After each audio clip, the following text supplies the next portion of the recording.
Hello, everyone, and thank you for joining us for the third episode of Restart. We are a live learning series powered by Project Ripple. In this series, we challenge the ideas of the industry innovators and find out how we can move forward in business, creatives, and wellness in these changing times. My name is Steven Koo, and I'll be your host. For today's episode of Restart Business, we take a deeper dive into the new work environment or the new work order and how leaders are managing it. That being said, let's take a look at what's trending today.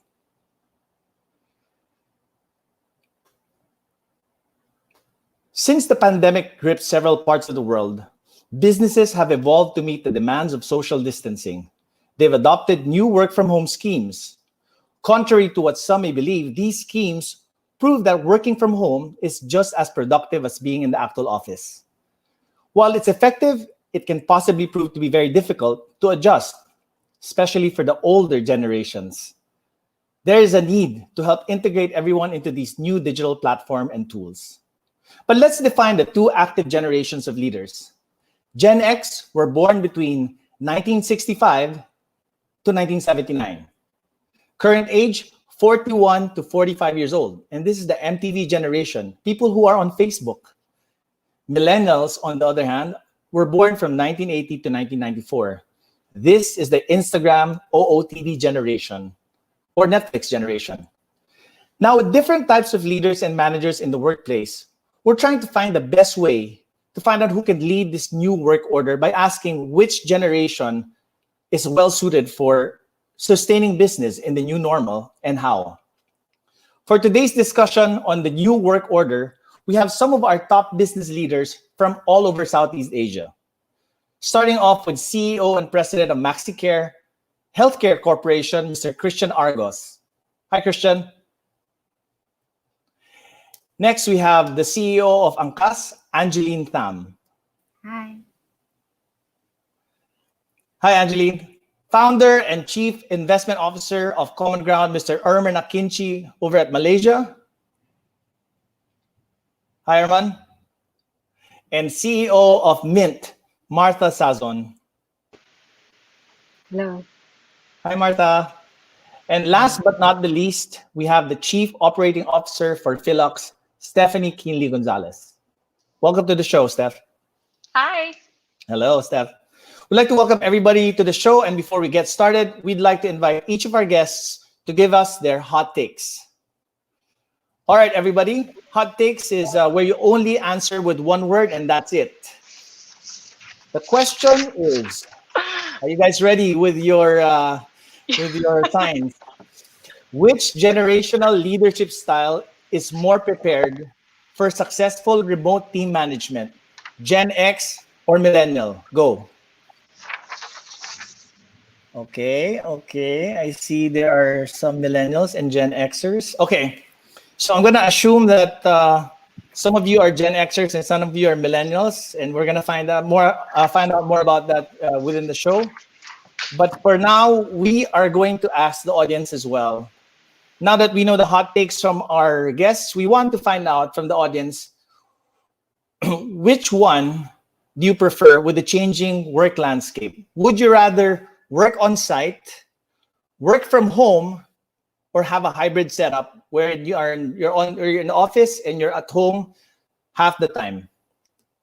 Our poll is now live, so let us know what you think and where you'd rather work, and we'll find out the results at the end of the show. All right. So now that you've heard the hot takes, now it's time to get into the perspectives of our guests and time to get into the slant. To get things started, we'd like to call on first the founder and chief investment officer of one of Asia's biggest co-working spaces, Common Ground. Please welcome Mr. Erman Akinci. Welcome, Erman. Hi, thanks for having me. How's Malaysia? Is Malaysia good? It's sunny. Next up, we have the incoming CEO of Mint and currently SVP for Broadband at Globe, Ms. Martha Sazon. Hi, Martha. Hello. Hello, Stan. How are you? Okay, and then we have our Chief Operating Officer for local luxury furniture brand, Philox, Mrs. Stephanie Kinley Gonzalez. Welcome to the show, guys.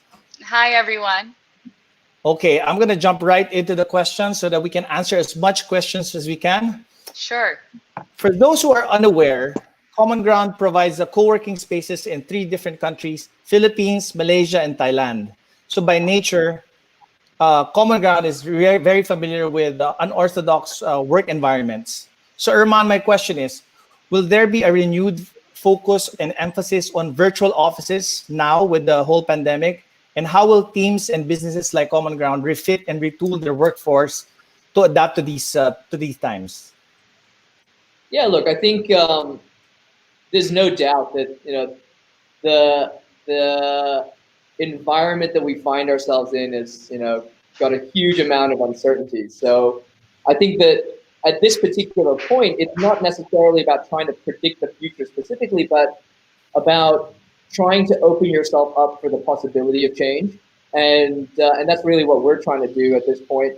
I think that there's been a lot of speculation that's been thrown around about how the new future is going to look, and I think that those are very interesting conversations. But I think that if you're talking about what's the best way to go about managing through this uncertainty, I think it's probably prudent to take a step back and try and analyze all the different options that could potentially come out, and then try and position yourself well to take advantage of each one of those as you get more and more information. I think one of the biggest mistakes that people make when they try to meet these challenges as a manager is they think that their job is to try and predict the future. And we don't really kind of see it that way. We think it's trying to manage the information that you have and build up a pool of optionality so that you can take advantage as the new information comes in. So for us, we've been exploring a whole different suite of different products, rejigging some of our older products, trying to make sure that as the information comes in, we're better positioned to try and tweak what we have or try and develop into new into new verticals. And so with that, I mean, you mentioned that we have the virtual office product. That's been a very interesting product that we came out with several months ago, and it was it's quite poignant to today's environment. We also have a number of products in the business continuity space, which is also becoming quite interesting. A lot of businesses, larger businesses, are looking at the current situation and they're saying, for the time being, forget sort of what's happening 6 months down the line or 1 year down the line. For the time being, what we're really concerned about is our staff safety. We want to make sure that we have a mechanism in which to continue the business operation over the next 3 months. And do you have a number of solutions that you could provide for us that can help us do that? And so we have a business continuity product that allows companies to split their teams up into Team A, Team B. They can work from different locations so that if something was to happen to one set of the team, then there's continuity going forward, and there's the ability for the whole company to continue on. So that's the way that we're looking at it. I think that the key thinking behind our mindset is to analyze the information as it comes through, and then react to that as we get good information, rather than try and predict the future. I think we lost Stephen. Did we lose him? I think so. Or maybe Urban, I really agree with what you're saying. I mean, a lot of the points of, your point on having us have to predict the future, I really think that at this point is staying present and adapting as quickly as possible to what you can do today for your teams today. Yeah, and I think I'm glad to hear you say that, because, I think that's one of the things that I constantly hear, things that I constantly read when I look at articles about how to sort of manage these situations. And I think it's not necessarily a savvy thing to do to force people to try and predict the future, because we all know the people's ability to do that is pretty weak, and I think it's much better to maybe encourage people to try and analyze the facts, analyze what they're seeing, and adapt as good, solid information comes in. I don't know what you guys think about that. For me, I'm amazed by the people I work with, how adaptable, or the ability to adapt to the new situation. We all don't know what's going to happen, or all these are new to us, but the ability to adapt and to just try to cope with the environment that we're in now. Um, I guess in my space, we're pretty busy. We're lucky that the service is relevant nowadays. So in our case, it's about being so busy, lots of meetings and very intense at that. But it's about juggling and trying to cope with all this work situation at the same time, personal coping on the personal side, balancing that. Oh, Stephen, we got you back. Stephen, Yeah, we're I know. I lost you moderating. guys. We're I'm so moderating the sorry. chat without you. This is speaking of the new work order. This is what happened. Like my One whole of the internet just challenges dropped. here. But it's good that this happened. Now I can ask questions about connectivity, like how you're gonna adjust to it in case your meetings get cut. But I think we're talking to Martha right now, right? But Erman, I heard your insights. Thank you very much. Those are great insights. But Martha, with Mint now making waves as being the operator of GCash, one of the most used e-payment systems, as the new normal emphasizes non-contact payments, what does the new normal look like for teams that you operate on digital platforms? Yeah, so I was telling Stephen and Stephanie and Erman, the work has been very busy. So we've been very busy working at home, lots of meetings and very intense as well, um, but equally productive. We're in a good place as a business because we're in demand and we're able to help all other businesses. Uh, in fact, whether it's in Globe or in Mint, we've successfully gone through a major platform migration. Um, Without having to be physically together. So that's amazing. Um, we've also launched services that are more um, apt for the COVID situation, and but at the same time, we've done a lot of hypercare in terms of our platforms because as the traffic increased, we had to monitor. We have to monitor our platforms in terms of capacity and ability to serve our consumers, whether it's in broadband, which is what I'm handling now, or it's in Mint, the traffic, because we've seen surge of users. Okay, congratulations on the Uh, new position, Martha. thank you. Yeah, but speaking of surge, so right now, how is Globe handling like the surge of people using the different products that you have right now, like Gcash? I'm sure it's affecting a lot of server usage. Yes, so there's hypercare. Hypercare. We monitor it like every hour. There's a report whether it's in good condition or not. So very detailed monitoring, and it's a lot of there's a lot of collaboration. We were saying that it's interesting that when we are not together, that's a time when we really the collaboration really happens so well, and suddenly all the physical silos are out, and Yeah.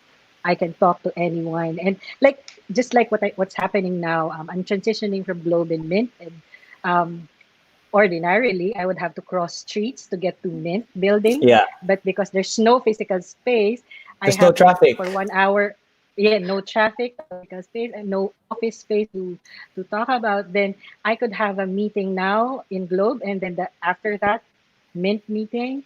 Um, so we are able to cope with that. Yeah. It's also good that a lot of people are digitally savvy, so we get to practice what we actually sell. Um, but what we also found out is that it requires a lot of checking in with people. So mental health is so important because it's in that you get to learn that people try to cope differently. Like some people would try to find their corner in the home um, because their husband or their kids are also doing some online education.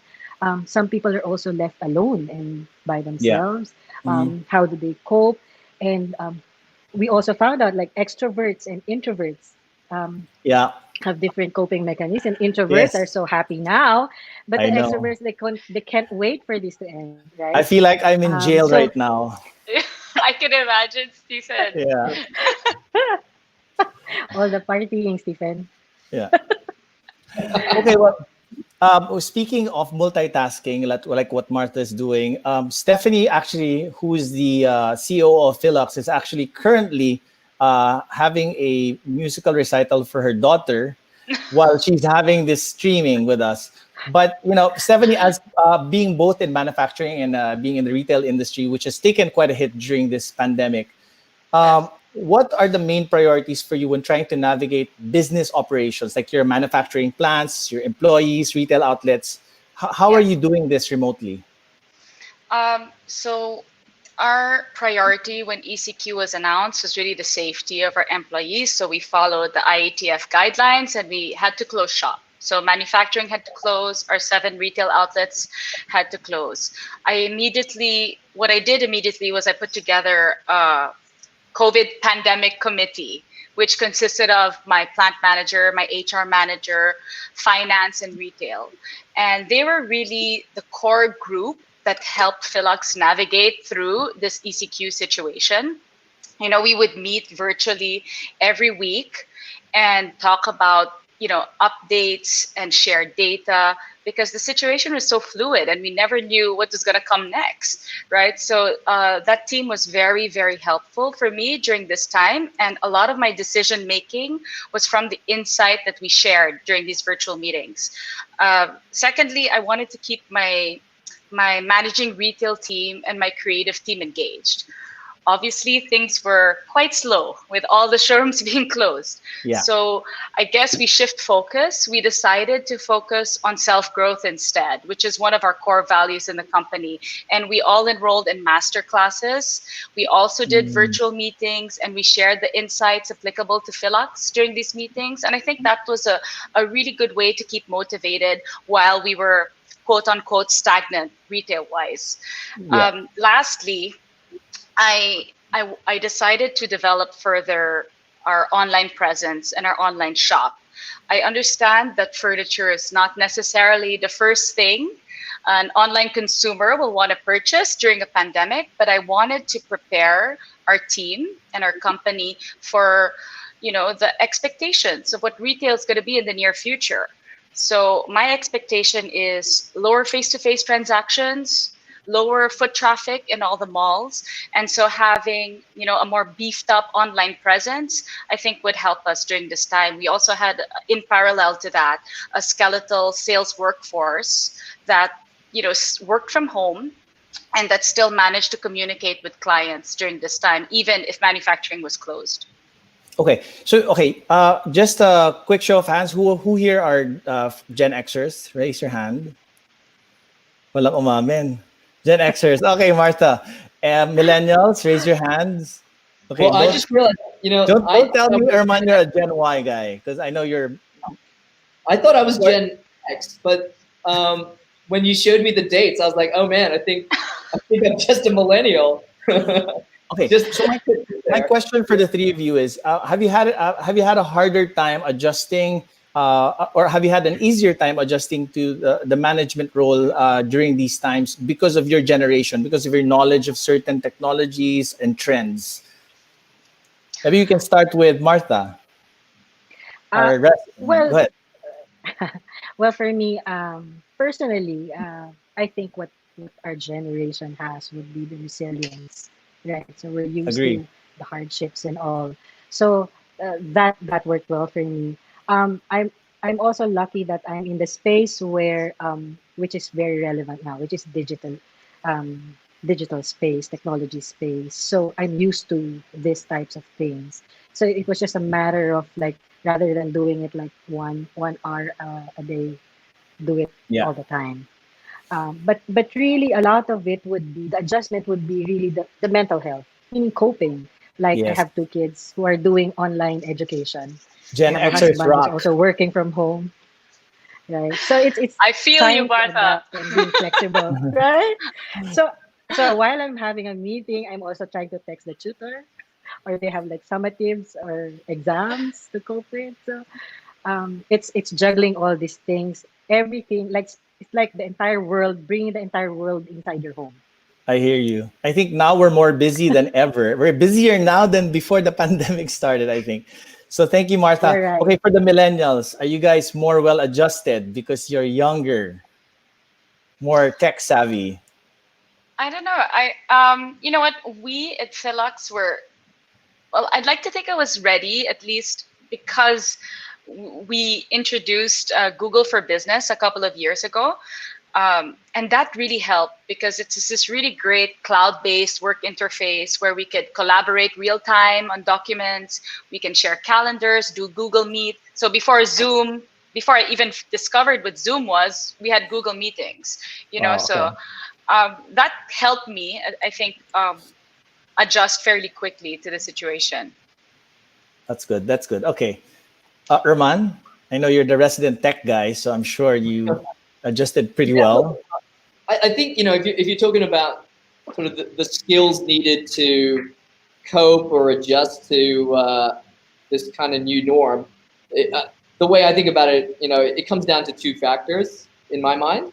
One is the channel knowledge and comfort, and I would argue that Gen X or Millennial, both those generations have enough channel knowledge and comfort to really cope with the tech side of it. If you're talking about older generations, maybe they would struggle, but I think in general, sort of if you're Gen X or a millennial, you're going to be fine. Maybe you could argue that millennials have slightly more comfort just because they grew up in, especially younger millennials, sort of grew up with that as a core communication tool and are very comfortable with that. But the one other thing I think is a big factor is how your organization is set up to really move into that space. And one of the things I noticed with ours, because we work in 3 countries, there was a real difference in the effectiveness relative to how much or how strong our corporate culture was. I think that that's something that people need to really look at, and it's really great to be able to get that flexibility and that work from home. And like Martha was saying, you can save a lot of time, right? Rather than running around to face-to-face meetings, you can just hop from one meeting to another on Zoom or on Teams, and that does save a lot of time. But I think that sits on top of that core culture that you've built. And one of the things I think about is, if we continue on like this, how do we build culture without having that human interaction, right? Yeah. Yes, that's Sitting there, talking to people, in between meetings, that kind of stuff.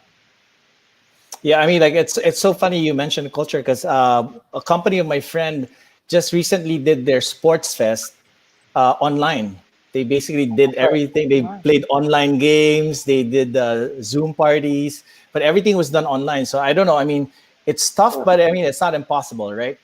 Okay, Yeah, at this, yeah. I don't Go think it's ahead. Go ahead. impossible. I just think that there's, the one thing I think through is that, I find with a lot of those events, they're great, but I feel like a lot of it's a little bit forced, and you miss out on a little, those little things where, like sitting around, the coffee machine in between and, talking about the weekend and having a bit of a chat. Those are the bonds that you build that really that are the foundation of a good team and that connection. And as much as you can have these digital events, it misses out those smaller things, and I worry about that Yeah. a little bit. Yes.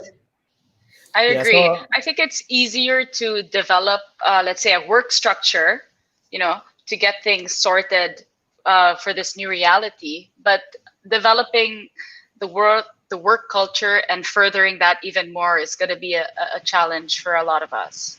okay. All right. Right now, we're gonna pull up a video question from another business leader. Somebody from Boozy. What methods can help maintain order and keep employees motivated without having to go to the office or into a physical meeting?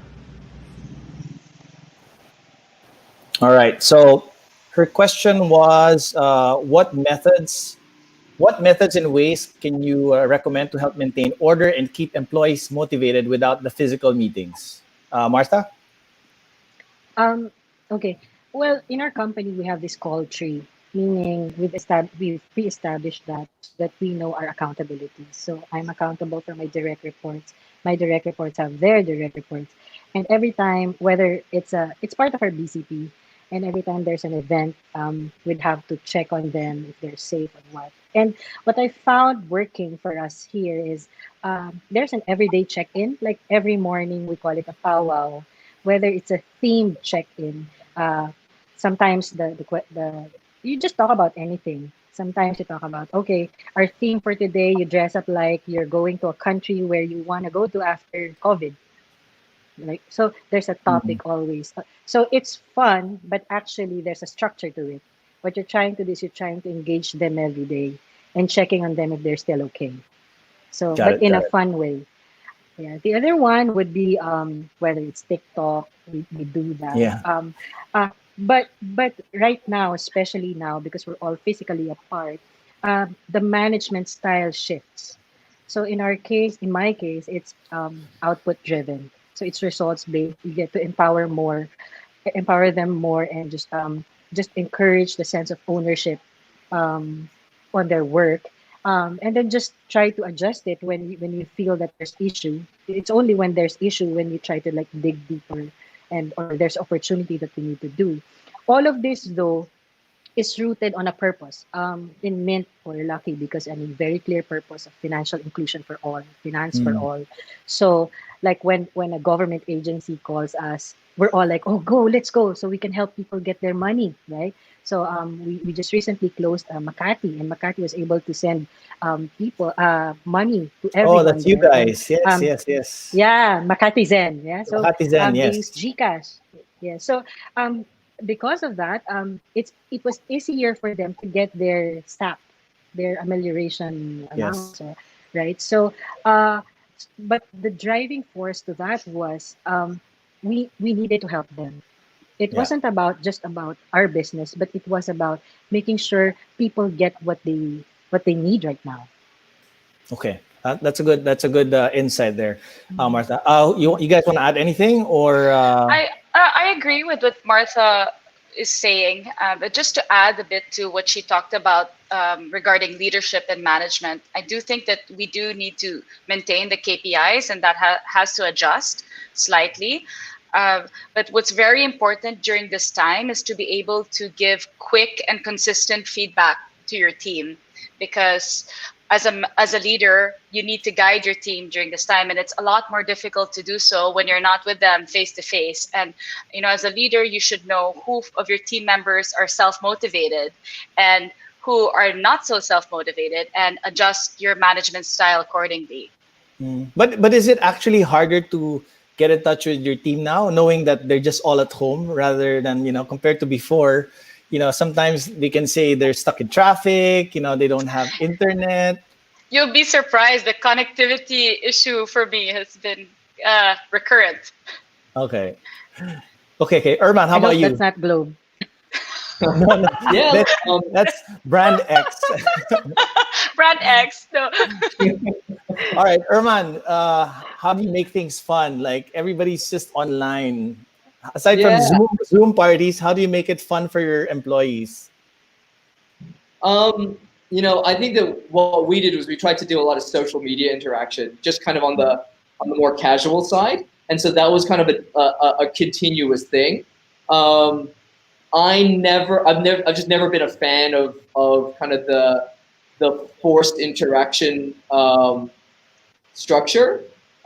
Just because I feel like there's a part in my mind, I just feel like there's a part of it that's a little bit disingenuous. I remember when I used to work at a company, and like my boss would make me come in, and you got to go in and you know smile and participate, but really in the back of your mind, you're like, God, I can't wait to get out of here. And so I never really wanted to do that with the companies that I started. So what we tried to do is we tried to make it more organic.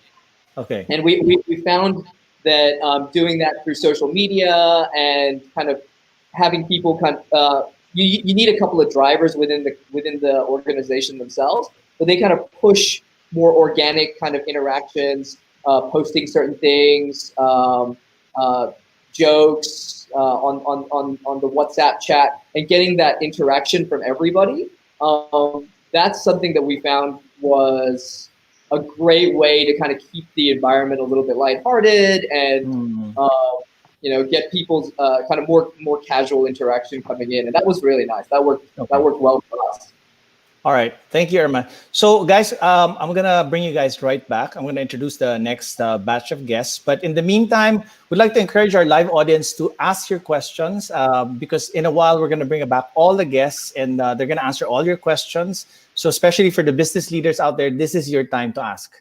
Okay. At this point, we would like to hear from the CEO and president of one of the country's biggest healthcare providers, or HMO, MaxiCare, Christian Argos, or Sean, and the CEO of the phenomenal ride-hailing service, Angkas, Angeline Tam. Welcome to the show, guys. Thank you, Stephen. Happy to be here. Hi. Thanks for All having right. Good afternoon, everyone. Good afternoon, Okay, Stephen. frame. Yep. Hello, guys. So, Sean, I'm going to start with you right away. With MaxiCare working at the forefront of the pandemic crisis, has there been an increase in business demand? And if there has been an increase, how are you now managing your teams remotely? Yeah, so, it's been interesting because this is a totally unprecedented time. And, there were lots of unexpected events that came our way in the past 60 days, specifically in demand. We thought that demand would be, weaker during these times as people try to conserve cash. But our business continues to grow, and I think that's really recognition by the business sector that employees are their most valuable asset, and companies continue to prioritize the healthcare of employees and continue to invest in their healthcare. And the demand really for services has shifted.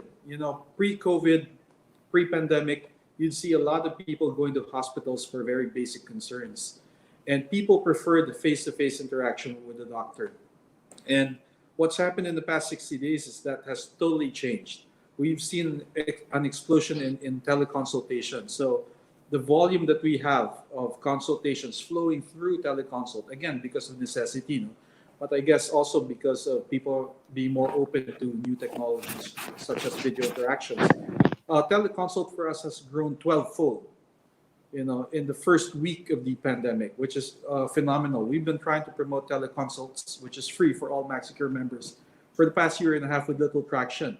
And this has been a truly transformative event. And I hope that continues moving forward because that really socializes access to healthcare and makes this available to a lot of the employees who really can't go see a doctor while they work. So that was a very interesting change. The other thing is that we've seen people. I think when you look at healthcare now, people going to hospitals, they're more serious cases. So how it was a struggle for us to maintain the level of engagement, interaction, and service with people, with our patients, with our members in hospitals, with the lack of mobility, without being there in a hospital, because you can't really leverage Zoom with a patient confined in a hospital room. So we struggled with that for a while, but we really had to quickly invest in enabling our roving agents to be able to go out into the field, make sure they're protected, work through the challenges of transportation, housing.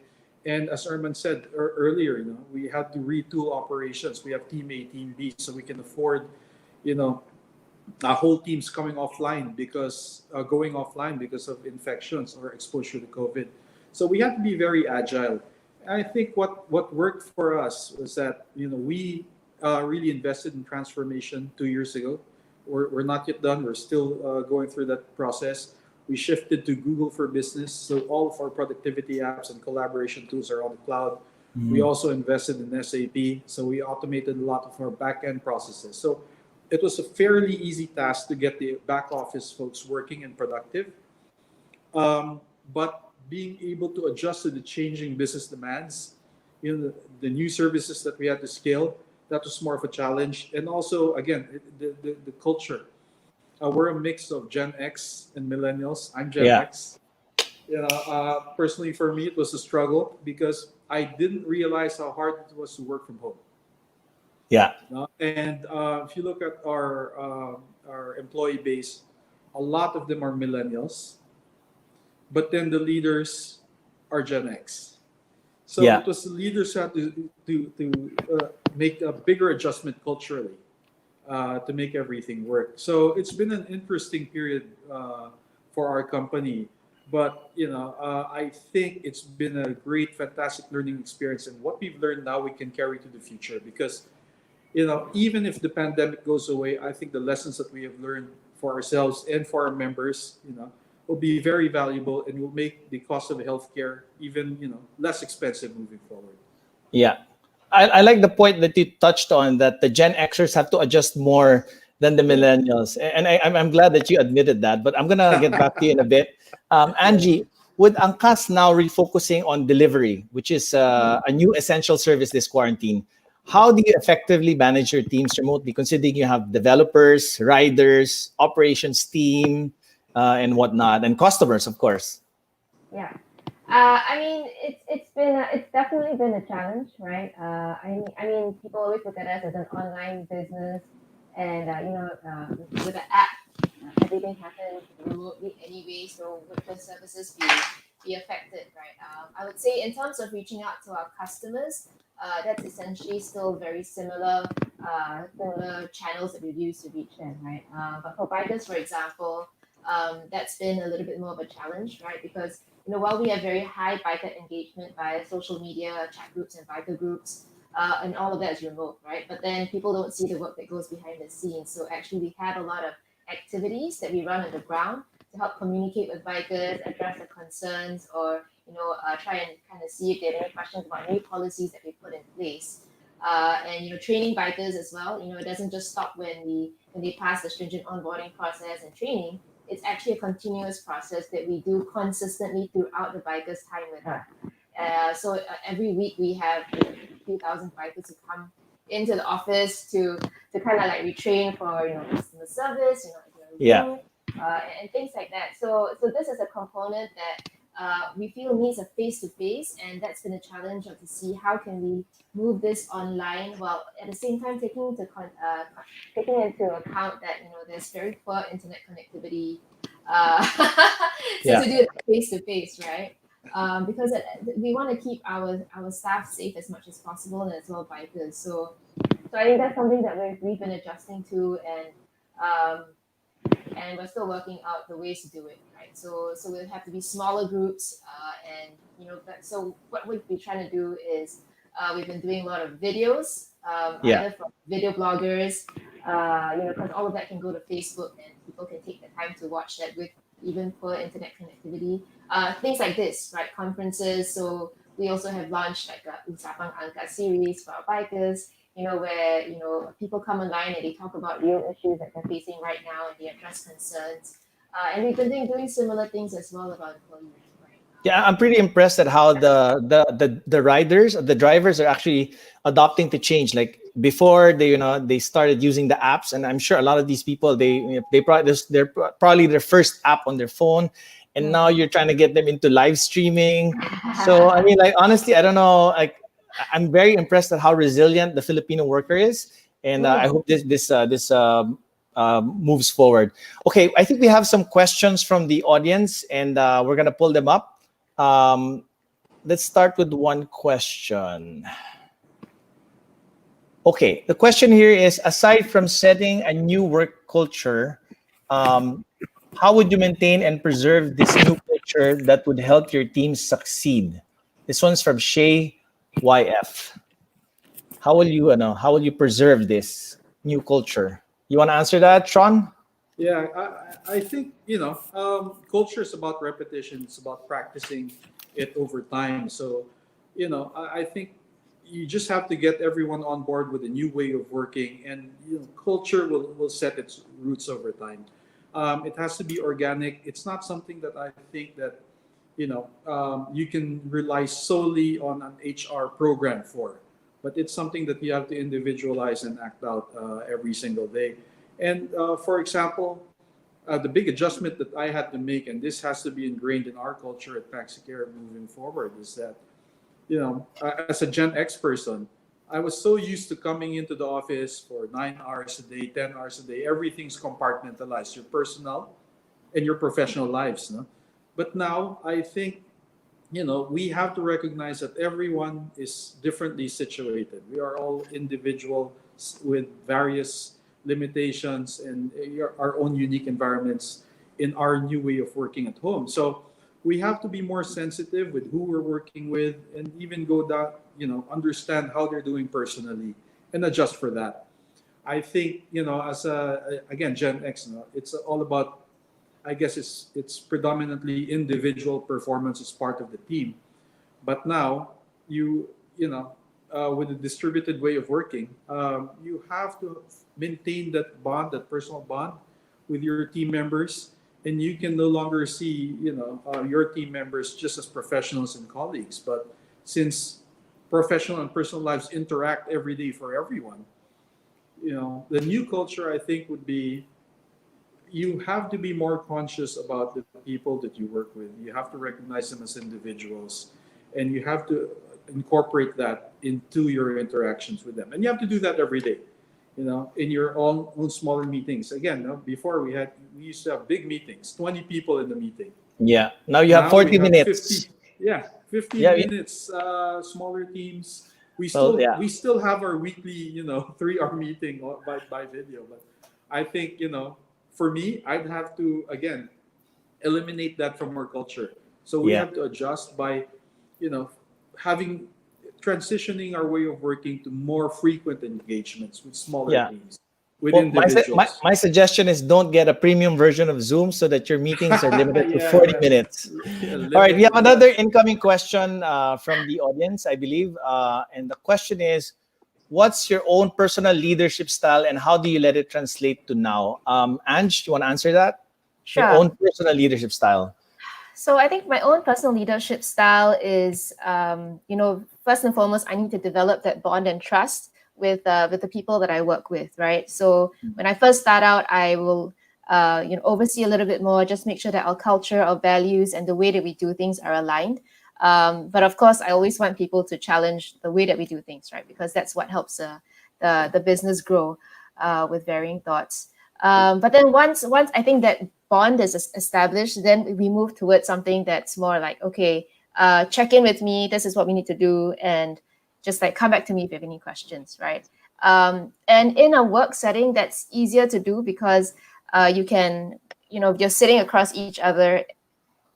You might you're not having a meeting, but then I feel like people will come and ask you questions, like, oh, by the way this, by the way that. And that's something that you lose right now in this work from home culture that you have, right? Because there's no more random questions from people because either they're jahe, right, or they nosebleed with me, depending on who you are. And I think that's something that I'm trying to be more open with the people, so you check in with them instead, right? Now it's like, hey, everything okay? And also doing just one-on-ones with the team members on a more regular basis to just find out if there are any issues that they need help with and things like that. So it's been difficult to like sit in the office and wait for people to ask you questions. Now I just have to be more proactive and just reach out just to make sure things are on track, right? So if not, like, out of sight, out of mind, unfortunately. And just to clarify, you're a millennial, right? Yes. Okay. I thought I was on the cusp, but according to your definition as well, I'm a true millennial. Okay, that's good. Yeah. Own it, Angie. Okay, we have a video question from an HR practitioner, this time from ZFC, an HR director. Let's pull up that video. So what are the current challenges that you face with your selected work arrangement in your organization? Okay, so I guess the question is for both of you. What are the challenges you face with your with your particular organization? I know you guys already mentioned some, but maybe just one or two highlights. I guess for us, really, it's internet connectivity is a big one, and I'm sure that's something a lot of people are facing. When we first went to the work from home, we thought it was going to be a 1-month thing. Now the reality looks like it's going to be at least 6 months or even more, right? So then the question really is, how do you set up work environments that will be more conducive for working? Do they have a private space? Do they have internet? Do they have consistent electricity? Even things like air conditioning. I think that's something that we're going to start thinking about as well, because the heat is ridiculous, right? So, air conditioning at home, meaning like you want to provide air conditioning units for your team members. So maybe, I mean, that's something that we're very open to exploring if it's really a blocker, right? Because then you can do a share program or you can do a loan program and then you can pay for the electricity. Because if you're not going to be paying for transportation allowance, that's something that it can be shifted to. Correct, right? correct. Okay, So I shifting think budgets. so these are things that I think we're very open to exploring. And the other thing is really morale and how do you keep the work culture together, right? Imagine onboarding a new staff without him being able to see people. So I think one thing we're doing is we have these Facebook conferences, but I think those are too large. And as you see in these kind of formats, you can't really see face to face with people. So I'm going to start doing also smaller group ones for Google Meets, Google Hangouts, just to be able to allow people to hang out and really have a more personal touch of face to face, right? Yeah. Okay. Sean, you want to add anything or Yeah, it's interesting because I think what also changed was the level of stress that people have. You know, so we had to really recognize the need for moral support and to address mental health and wellness. I think the fact that you don't get to have these informal interactions by the corridor or in the pantry, that used Starbucks. to be very useful. Yeah, Starbucks. That used Smoking to be very, breaks. very useful for mental health and wellness. And just, having small opportunities throughout the day to decompress. So what we've started investing a lot on is, what resources can we extend to our employees beyond what we traditionally had? And we couldn't do sports fests again, diba? Not in the traditional sense. So we started organizing yoga sessions, Spotify sessions for mental health and wellness, advice. We've trained our teleconsult doctors for first-line mental health intervention. So if you have anxiety, go ahead and call our doctors. And our employees have been using these resources. And we've exposed these resources to our members as well.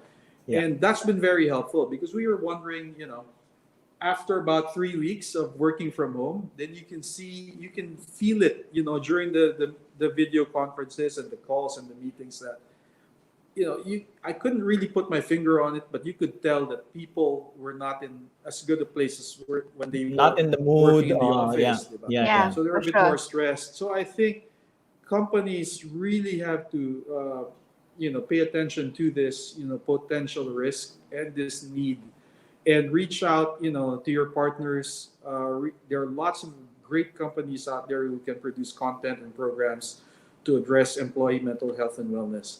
I think that's really going to be a big thing moving forward, and also to keep your employees healthy physically.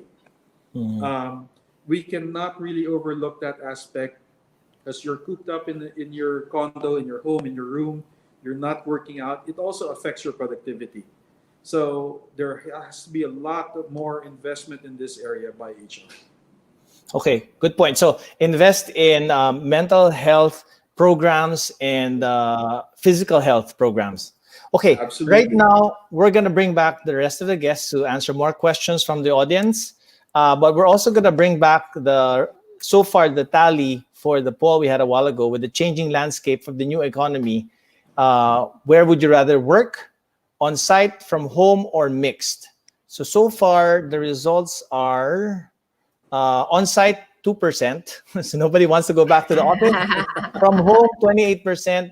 But a big number wants to do mixed. So they still want the feel of an office, 70% for mixed. Okay, so let's bring back the rest of the guests so we can answer more questions.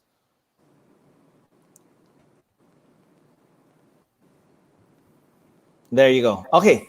So, do we have questions from the audience at this point? Any live questions? I think we have a question from... Okay, let's remind everybody to unmute their mics. Don't forget. We have a question here from Maj Hipolito. What strategies can you give on how employees can easily adapt to the new normal? Flexible work arrangements. I know you guys answered this a little bit, but you guys want to add some more? Please do so. Just because you're online doesn't mean you're available, and that goes for the employees and the bosses. Sometimes there's this urge to see that if there's a little green dot beside your name, that I can reach out and call you anytime and ask you a question. I think we still have to be conscious of seeking permission. Asking if they're available. Can you hop on a quick chat for 5 minutes? Okay. So no to team viewers, no to monitoring their screens, making sure they're on their laptops. That's a Yeah, no-no for you guys, or are you yeah. guys in favor of that? Anybody wants to chime in? I mean, I think it would probably be effective, but I don't know whether it's necessarily something you want to be doing to drive morale amongst your team, right? Nobody wants to feel like they've got Big Brother sitting there watching them. But So I mean, what? I have a tip if I can. Yeah, go ahead, Steph. I realized that virtual meetings are just not as efficient. And I really agree with what Sean and Andrew were saying earlier about keeping them smaller. So what I try to do, at least with my retail team when we meet, and my committee team where we meet weekly, is set a very clear agenda prior to the meeting, and any brainstorming must be done prior so that we get straight to the point. And we always close off with deliverables and timelines so that everyone's aligned. And I just feel that that structure works well for us, at least for the work from home perspective. 100% agree. Yeah, I mean, the one. If I may chime in. Yeah. Go ahead, Martha. Martha, go ahead, and then Erman after. So if I may chime in, yes, go ahead. A big part of the burden really falls on the leader to keep on engaging the employees. So different styles per employee. What's important is, I guess, to check in every now and then with each of them and just saying simple like, "How are you? How are you today? How are you feeling today?" And from there, I guess the conversations come in, and because people are in different situations. I mean, they have their different coping mechanisms, and it's in establishing relationships as well that you get to motivate them, or I guess engage them more. And from there, I mean, they're on their own and they can produce whatever results you need them. Got it. All right, Erman, you want to add something? Yeah, I was just gonna say, I think one thing that I found is a really important factor in trying to be effective when you work from home is your time management.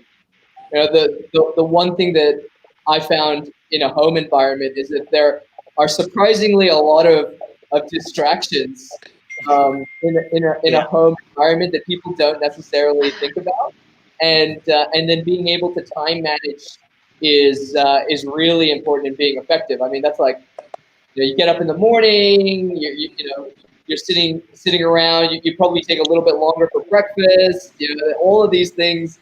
Then somebody comes in, or your kids come in and they're like, oh, I need to do this. So you got to be able to manage that time a lot better. And I think that for employees as well, I guess going back to the question, that's something that needs to be thought through very well. Yeah. Well, I guess also pro tip for everybody is make sure you have your own workspace at home. Make sure it's not in the kitchen. I was gonna say, one of the distractions is the pantry. Yeah. But I think the other thing also is to just make sure that you set deliverables by day for yourself or for your staff. Yes. So at least, Objectives. like, we understand there's going to be a lot of distractions in the day with your kid wanting to, do something. So it's okay. You don't have to keep to the 9 to 5 hours anymore, right? So, but as long as you can, as Eman was saying, manage your time throughout to just make sure that you can meet your deliverables, then So shorter meetings with Uh, agendas and insights from each participant. Okay. Yes, and go. Steph. time blocking your schedule and including time for yourself and time for winding down, because that's something that we don't necessarily talk about, but it's necessary to be the best leader you could possibly be. Yep. Yeah. So set the time for I yoga, agree with happy Stephanie. hour, dinner, all the normal things. Yeah, I agree with Stephanie. Normally, you tend to like fill your calendar like hour by hour. It's important for there to be space between meetings, for you to like collect your thoughts or just like rest your mind, rest your brain, and get ready for another one. Okay, good. That's of course coming from Gen X like myself. Okay, we have an incoming question from Mr. Joel Poniente. Question is, I have a mobile car wash and I have disinfecting services. How can I go around the issues with checkpoints to get to the locations of our customers like Angkas does? So I guess this is about, yeah. I guess the answer should be answered by Angeline, I guess, or yeah. So Joel, in order to get past checkpoints, you can apply for a rapid pass. You can do it online, and you can do it for your staff or yourself. And once you have this rapid pass, you can go through checkpoints. So it's much easier. I guess that's part of the new way of managing things. So it's really, it's a completely online. So you just need to. There's a website. I guess we can find it for you. Okay, cool. All right. Do we have more questions from the audience? Okay. If not, I would like to ask a personal question. In terms of managing idle resources, like, what you have in the office right now, are you planning to cut down on some of those things? Like, for example, are you planning to downscale the size of your office and maybe move to a co-working space like Common Ground, or just completely work from home? Like, what are your plans as business leaders? I will address this to Stephanie first, because I know Globe has the building and they're not going to downscale that anytime soon. And also Urban, because of the co-working space. In terms of our office space, actually, there's no changes. We're currently leasing our manufacturing facility and head office, and that's a long-term lease. So at this point, it's going to be a negotiation for the lease, but we're not really planning on downsizing just yet. What I'm trying to do is be smart about my sitting inventory, and that's something that I have, that's been sitting and not moving for the past couple of months. And so we're just really putting in all our efforts on trying to have that move. And that helped us a lot during ECQ, like create sales promotions to move the inventory and to ease the cash flow during a time when revenue was at an all-time low. Okay. Herman? Oh yeah, go ahead. Sorry. So I think for us, we are looking to definitely cut down the offices that we have, right? Because we are looking for, actually, technically you need a bigger space if you want people to be working in the office, right? What we're doing is we're going to cut down on office locations, focus on one space, but then work on the number of people that are going to be working in it at any one point. And of course, lease is something that we're also trying to negotiate along with all of the other contracts that we have, either for cash flow purposes or for a discount. So it's a tough time for everyone. Yeah. Thank you, Ange. Arman, you want to add anything, or I'm going to wrap up this segment right now? No, I can share some insight on what we're seeing kind of more broadly. We've been seeing a lot of interest in companies that I think have probably recognized that there's a lot of the traditional office layout that is maybe underutilized or less efficient. And so this has kind of given them license to experiment with other formats. And so those kind of range from kind of going fully virtual to doing some kind of hybrid. Actually, the majority are kind of looking for that. So let's say somebody who has a 200-person workforce and would traditionally have all of them in one place, would potentially look at downsizing that to, let's say, 100 or 50 core people that need to be within that office environment, and then allowing people that can work in a more flexible format to not necessarily work from home, but kind of do a hybrid. And so then they get a little bit more efficiency there. But like I said at the beginning, a lot of this is just, at this point, it's a lot of experimentation. So I think that the big thing is that it's given people license to experiment. Where it goes, I think, is really kind of the big question mark, and what everybody's like watching out for and trying to figure out right now.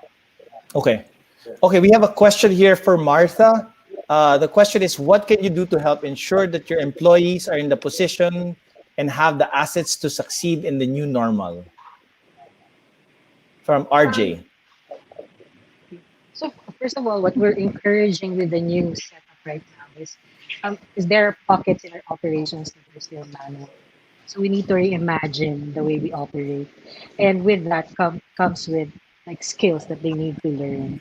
So it's about like peer helping each other, uh, so that we can cope with the new skills that are needed. Example from branches before we have closed stores branches in Globe. So how do you imagine sales? And therefore, we need to do more of online, drive people more online.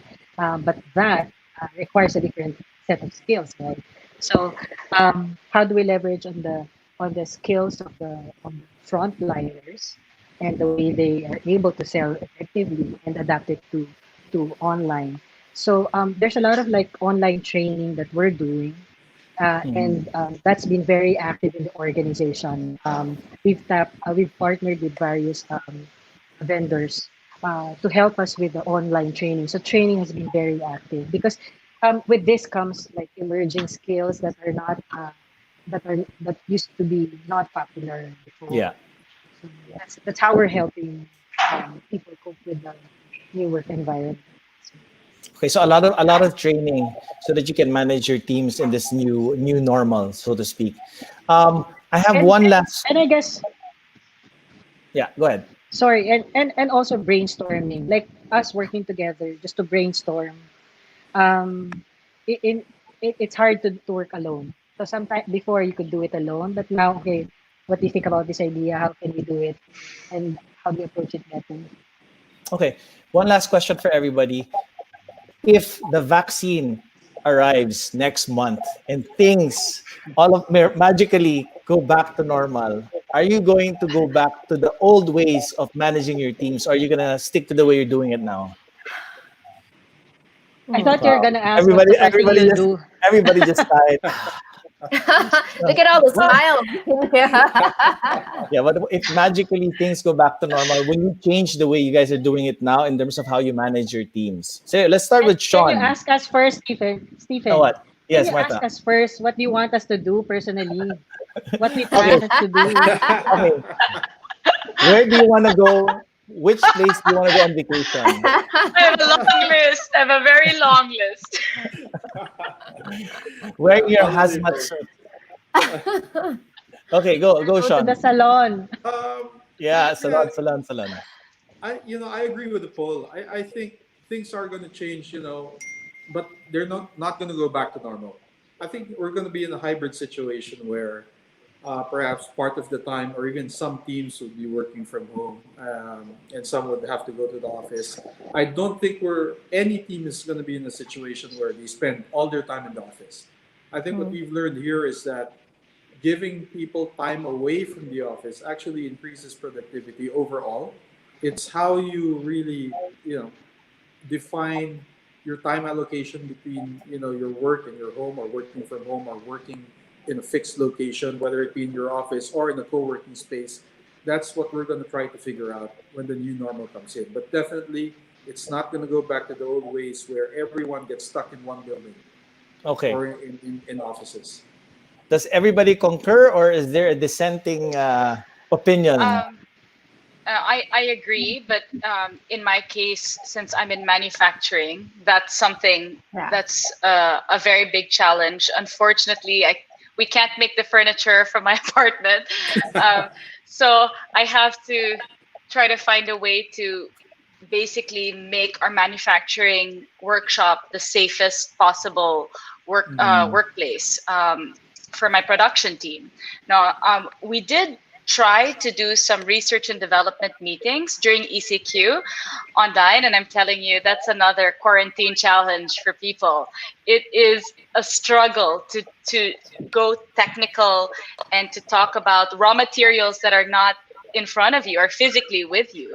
So that's been a very big challenge, and I think it's going to be a learning curve for us as we're starting to open. This is actually our first week of 50% reduced work, and wish us luck. Yeah, well, I mean, it's also scary because I've been reading about it. that robotics now is becoming more than ever present, because of course robotics will be immune to any disease or any pandemic, Yeah. right? So that's something I've been reading about also. Any other opinions? I definitely agree. We'll be doing a hybrid, but I think also hopefully with internet improving for everyone looking at the Yeah. husband here. With 5G and all that, we'll be able to do even more calls that are video calls. So face-to-face video calls, because we've learned very early on in the at working from home that a lot of the messaging on the phones, we just like dump stuff in. It's really started frustrating a lot of my managers, because they were like, it's like when I wake up in the morning, there are 100 messages to read or 1,000 messages to read, and I just can't get past that, right? So we moved to a lot of more calls, so there's less data dump and everything's done in a more structured way. But I think also that face-to-face component, when there's better data, will also help to improve this by a lot. Yeah. Okay. All right. Thank you, guys. So thank you to everybody for submitting your questions earlier in the broadcast. We opened up a poll a while ago asking the audience what type of work scheme they prefer, and let's check out the results. The final results are 2% only want to go back to the office, 28% will want to work from home, and a majority, 70%, will still want to do mix and still, have a feel of the office. With that poll being answered, we are putting up another poll, and this time we want to know, which work from home manager would you rather have? A Gen X boss, a millennial boss, and just to throw a wild card in, a baby boomer, just in case they're still in the workforce. So stand by for that. All right. In the meantime, we are now moving to this segment called Restart, where we ask each and every one of you guys, if you were an architect and you were to restart work, how would you do it? Maybe you can give us a very brief plan, and we'll do it one by one. Let's start with Christian. Here's Okay. Restart. Well, we actually have a program to help companies restart as an HMO. So the way we do it for ourselves and the way we do it for our clients is we first do an initial assessment of every single employee. And this assessment covers where they work, where they live, who they live with, what their roles are, and what are the risk factors of health that we have to consider in determining what they do when they return to work. So we help categorize, we help employees, we help businesses categorize employees into risk buckets. So for high risk employees, we have recommendations that guide the employer in determining whether this employee should stay home or are they cleared for work. And if they're cleared for work, what kind of testing process and surveillance monitoring processes do we have to put in place so that as they go to the workplace and as they continue working in whatever field they're in, they get the adequate support and protection to remain productive. And the support and protection extends beyond just illnesses and traditional sicknesses, but also includes mental health and wellness.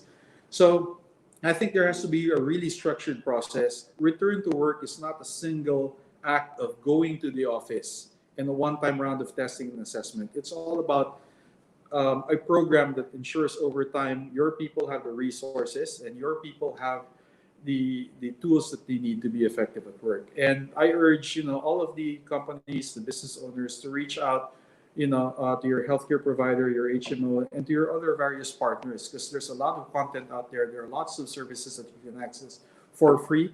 For the most part, we make a lot of these resources for free to anyone, whether they be MaxiCare clients or not. They're free for everyone to refer to, so to help them in this process.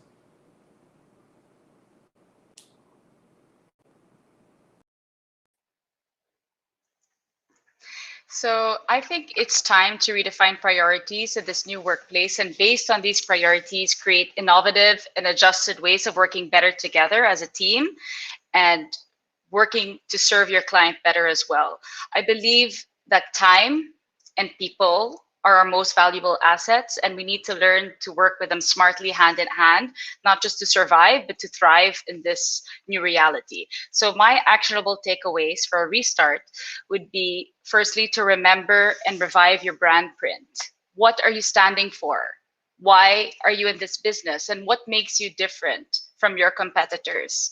2, keep your team engaged and motivated by setting weekly virtual meetings and plan the agenda and all the brainstorming ahead of time and close off with clear deliverables and timelines. Adjust your management style accordingly, depending, of course, on the employee engagement. Then keep thinking of new ways to improve your service. What you want is as little friction as possible for the safest, calmest, and smoothest transactions in this challenging new reality. And I would say last but not least is, we have lost physical interaction, not human connection. So please take the time to engage with your team and introduce other means of self-growth. The growth of your employee will reflect on your company. And if I can close with this, something a little bit hopeful, times of great crisis lead to great innovation, and I'm hopeful that our community will rise up to the challenge.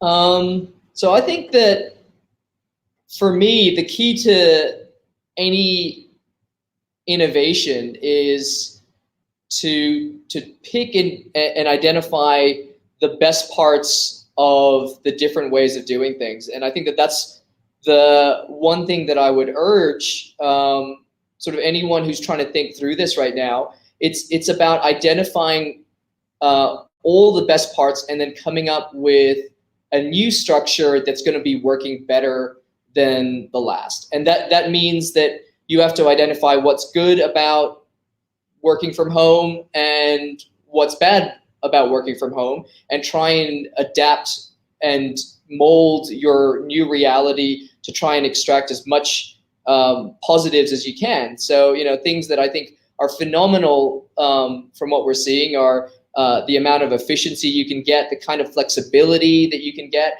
Nobody likes driving an hour and a half to the office every day. So if you don't have to do that, that's brilliant.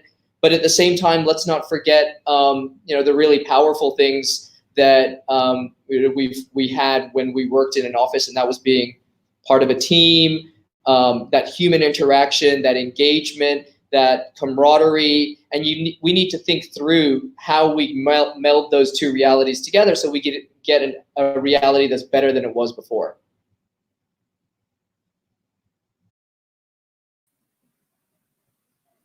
Hi. So I think a key takeaway for me would be in a startup world, for we always look at how do you keep constantly make changes to improve your business model and serve your stakeholders the best, right? So we've been through a lot of ups and downs, and we've had to stop work and change and pivot, right? And I think right now being flexible and agile for the team is really the key asset that we have, and it is something that's continuing to drive us through to see how we can serve our community better. For example, now we're looking at delivery services, stepping it up. We're launching a mobility service to help people buy items, right? And partnering with restaurants, and also that now only has 100% delivery market and other such companies that need the services. And I find that it's really looking at what the needs are of your stakeholders, be it your employees, be it your customers, be it the business, to see what we can do to really help to drive to fit these needs the most, right? Because when you have a tech company, for example, a lot of the changes on tech takes a long time. So it's also finding the workarounds and being flexible to see what can you do first in a small way before you implement something in a more permanent manner. And that's what I think I like about having minimal viable products. It's something that you can also apply to the way that you want to figure out how to work from home and continue testing and taking feedback from what's working and not working from your current setup, and just constantly making tweaks to find a balance that will work for everyone. Yeah.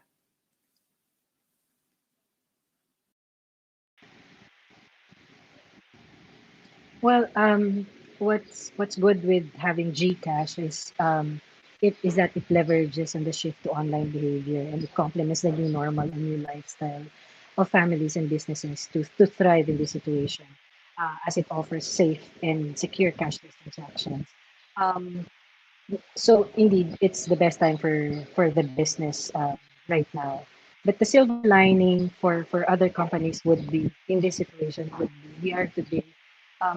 It compels us to reimagine the experiences that we offer the customers and streamline our processes and operations.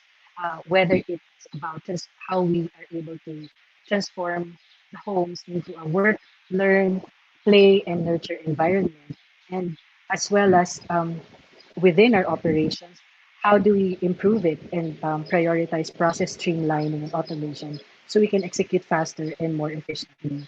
Um, and it's in the aggressive push towards digitalization that I see things are happening, and the the aggressive push towards that has never been more urgent than now. Um, but of course, above all this, the safety and well-being of employees remain to be our priority and any company's priority. So mental health is very important and should be part of everyone's priorities uh, while keeping employees highly productive.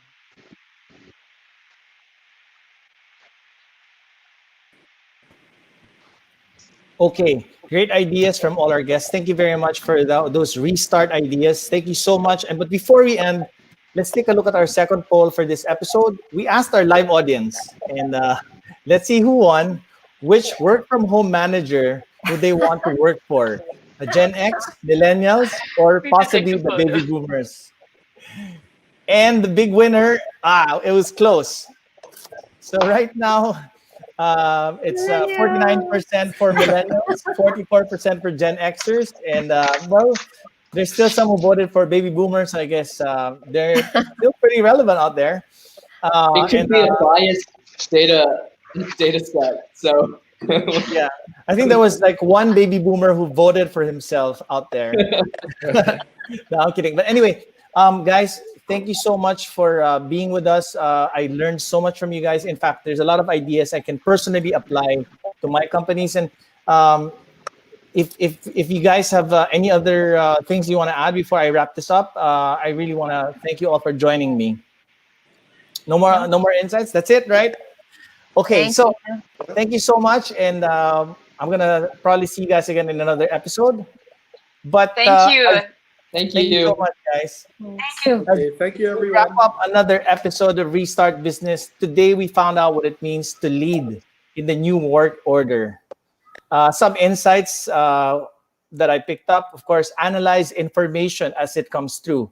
Don't try to predict the future too hard. This was from Erman. So I guess you have to don't decide on things like the way you're going to manage your teams, but study it first.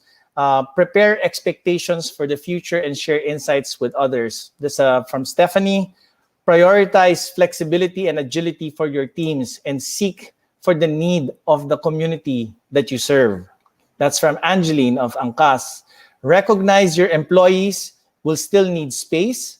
So doesn't mean that there's a green light that they're in front of the computer. So give them space. Professional and personal responsibilities have converged at the same time. This is from Sean. And well, for me, just to wrap up, it's not whether or not you're a Gen X, somebody from Gen X, or you're millennial. It all boils down to how adaptive are you to change. Of course, millennials who are digital natives, they will adjust to change faster. But then Gen Xers have proven to be very resilient. I mean, like we are probably, or we, when I say we, because I'm part of Gen X, we probably represent a very, very strong generation with great survival instincts. So we will be able to adapt. If it's TikTok, if it's Google Drive, Google Business, we'll study it and we'll research and we'll find out how to use it. All right. So with that, we'd like to thank everybody for joining us again. Please catch us for our next episode next week as we bring you Restart Wellness. Same time, 4 p.m., same day. Once again, I'm Stephen Koo of Echo Channel saying it's not game over. It's time to restart. Bye, guys.